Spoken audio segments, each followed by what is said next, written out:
Büyük şairimiz Abdullah Tokay исемендәге Татар дәүләт филармониясе безнең иҗади тормышыбызда да, гаилә тормышыбызда да зур урын ала.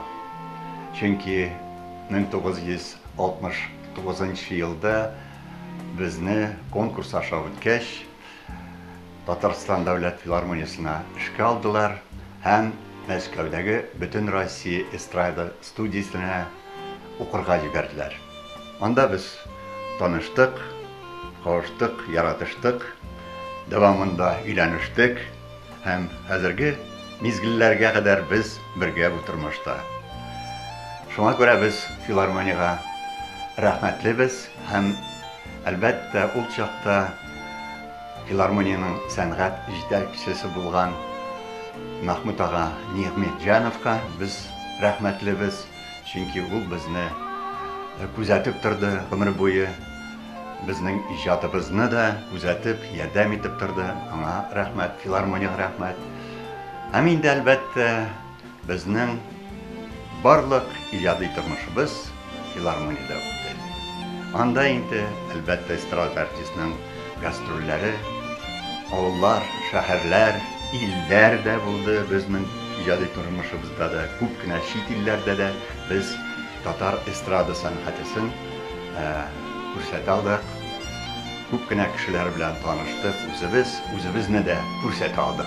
Тиешле дәрәҗәдә.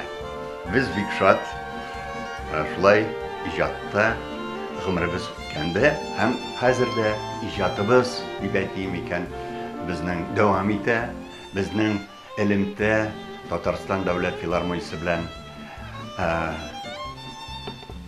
нык рәхмәт шулай ук безнең президентыбыз ярдәмендә оештырылган филармониядә оештырылган Илһамият клубына безне сәхнә ветераннарны алар концертларда катнаштыралар, очрашулар, мероприятиялар оештыралар. Шулай бит. Шулай бит. Абдулла Токай исемендәге Татарстан дәүләт филармониясенең 80 еллыгына без шагыйрә Гөлшат Зәйнашева иҗат иткән "Яшьлек" дигән шигырьне багышларга исәплибез. Илләр үтте, матур гөлләр күрдек, кайсы гөл иң гүзәл гөл дип дәштек. Җавап бирде матур назлы гөлләр, дөньяда иң гүзәл гөл дип, яшьлек, яшьлек.